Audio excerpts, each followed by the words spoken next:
Hello friends, कैसे हैं आप सब लोग। और हमारी आईपीसी की सीरीज़ चल रही है और उस आईपीसी की सीरीज़ में आज हम करेंगे chapter number 7, offences relating to army, navy and air force. Important है, काफ़ी इम्पॉर्टेंट चैप्टर है ये और ध्यान से पढ़ने की ज़रूरत भी है, क्योंकि आपको मालूम है कि किसी भी देश के अंदर सुरक्षा व्यवस्था कौन कायम करता है। सुरक्षा व्यवस्था किसके हाथ रहती है? ज़मीन पे आर्मी की, पानी में नेवी की और हवा में एयरफोर्स की। तो उनसे रिलेटेड जो ऑफेंसेस हैं वो आईपीसी में कैसे निर्धारित हो रखे हैं 131 से लेके 140 तक, 131 से लेके 140 तक।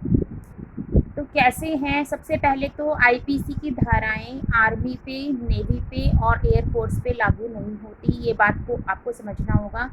आर्मी का अपना अलग एक्ट है, नेवी का अलग है और एयरफोर्स का अलग है।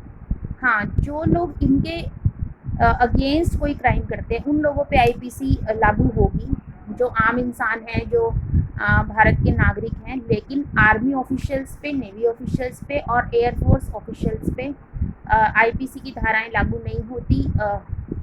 आर्मी का अपना एक्ट है, आर्मी एक्ट 1950, ऐसे नेवी का बना हुआ है और एयरफोर्स का बना हुआ है। उसके बारे में भी हम आगे एक वीडियो बना देंगे ताकि आपकी नॉलेज जो है अपग्रेड हो जाए। जैसे सबसे पहले तो आपको ये बता दूं, मैं जितने भी आर्मी, नेवी और एयरफोर्स के अगर अगेंस्ट आप कोई भी ऑफेंस करते हैं तो वो बहुत ही सीरियस क्राइम है, वेरी सीरियस। क्योंकि ये लोग क्या कर रहे हैं, ये लोग देश की रक्षा कर रहे हैं। अलग अलग इनका कैटेगरी है, अलग अलग एरिया है। और अगर कोई भी इंसान इनकी ड्यूटी में खनन डालने की कोशिश करता है, इनको भड़काने की कोशिश करता है, इनको अपनी ड्यूटी से हटाने की कोशिश करता है, इनको किसी तरीके से भी कोई ऐसी एक्शन लेने की कोशिश करता है जिससे ये अपनी ड्यूटी से दूर हो जाएं या ड्यूटी से विमुख हो जाएं, तो वो बहुत सीरियस क्राइम है और उसमें फ़ाइन, 7 साल की सज़ा, उम्र कैद, कुछ भी हो सकता है।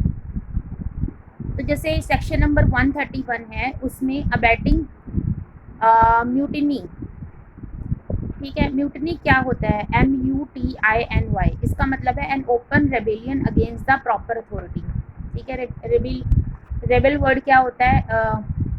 जो लोग बेकाबू हो जाते हैं ना, अपने क्रांति से छेड़ देते हैं वो लोग। और attempting to seduce a soldier, sailor और एयरमैन। सोल्जर आर्मी के बंदे को बोलेंगे, सेलर नेवी के बंदे को बोलेंगे, एयरमैन एयरफोर्स के बंदे को बोलेंगे, फ्रॉम हिज ड्यूटी। अगर कोई भी इंसान अबैटमेंट अटैम्प्ट कर रहा है सिड्यूस करने का, उनको उनकी ड्यूटी से हटाने का, ठीक है, किसी तरीके से कॉन्स्पिरेंसी कर रहा है, तो इसकी बहुत सीरियस क्राइम है ये और इसकी कोई माफ़ी नहीं है। पूरी उम्र कैद भी हो सकती है, 7 साल की सज़ा भी हो सकती है और फाइन भी हो सकता है। 132 में है abetment of mutiny if mutiny is committed in consequences thereof, ठीक है। तो कॉन्सिक्वेंसेज, जैसे मान लो कोई ऐसा एक्शन लिया किसी ने कभी और उस कॉन्सिक्वेंसेज होते हैं आफ्टर इफेक्ट्स, और उस काम को करने की वजह से वो कॉन्सिक्वेंसेज वैसे आ गए।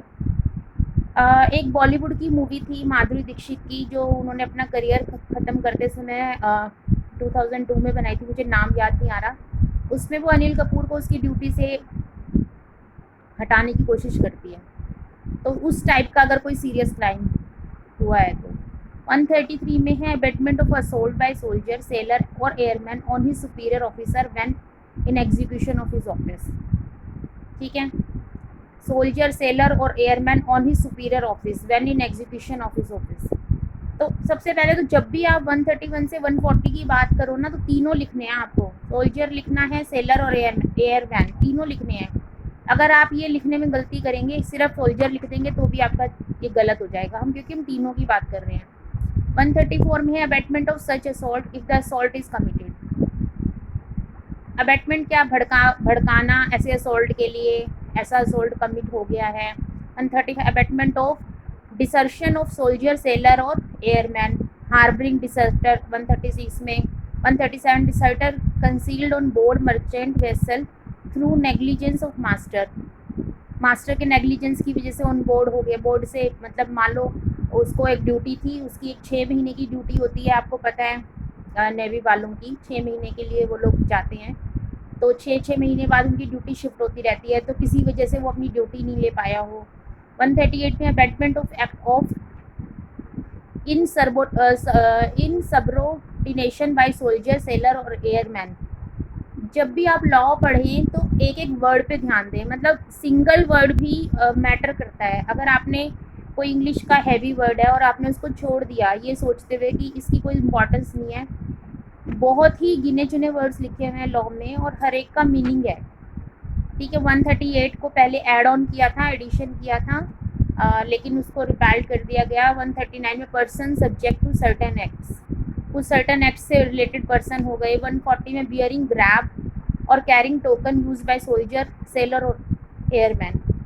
जो भी सोल्जर, सेलर और एयरमैन जो भी चीज़ें पहनते हैं उनको ले जाना, उनको यूज़ कर लेना, उनको वहाँ से हटा देना, वो सब इसके अंदर आएंगे। तो ये 131 से लेके 140 तक सारे offences relating to army, navy और एयरफोर्स हैं। आप इनको थोड़ा सा डिटेल में पढ़ना, क्योंकि आपको इसमें मेन जो याद करना पड़ेगा वो ये याद करना पड़ेगा कि कौन से सज़ा की मतलब कौन से क्राइम की कौन सी सज़ा होगी। जैसे किसी पर्टिकुलर है, इस चीज़ से 7 साल की सज़ा है, अगर ये प्रूव हो जाता है, इसमें लाइफ टाइम इम्प्रिजनमेंट है, इतना फाइन है, ये होगा, तो वो सब आपको याद करना पड़ेगा। और जब चीज़ें आप हर रोज़ पढ़ते हैं ना, मेरा ऐसा मानना है किसी बुक को आप 10 बार पढ़ लो तो आपको ये तक याद हो जाएगा कि इस पेज नंबर इस पे ये चीज़ लिखी हुई है, ये एग्जाम्पल लिखे हुए हैं। तो देखो कोई भी चीज़ प्रैक्टिस बहुत मांगती है, प्रैक्टिस करें, आप बार बार प्रैक्टिस करें।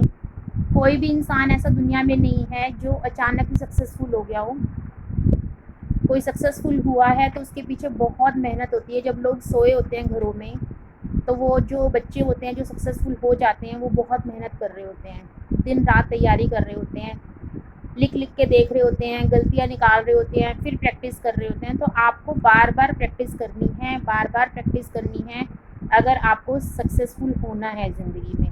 ये मैं किसी भी फील्ड की बात कर रही हूँ, सिर्फ IPC की या लॉ की बात नहीं कर रही। तो मैं उम्मीद करती हूँ कि आपको ये वीडियो अच्छी लगी और आप इसको लाइक करें। अगर आप अभी तक आपने चैनल सब्सक्राइब नहीं किया तो सब्सक्राइब करें, बेल आइकन को हिट करें और do inform me from which country you are watching my videos, because I want to know my videos are approaching to a large people or not। तो please मुझे बताइए comment section में जाके कि आप कौन से शहर से वीडियो देख रहे हैं और कौन सी कंट्री से वीडियो देख रहे हैं। तो इसके साथ ही वीडियो हम ख़त्म करते हैं यहाँ पर। उम्मीद करती हूँ आपको चीज़ें समझ में आई होंगी और कमेंट सेक्शन में जाके ज़रूर बताएं कि आपको क्या चीज़ सबसे अच्छी लगी। Thank you so much for being with us.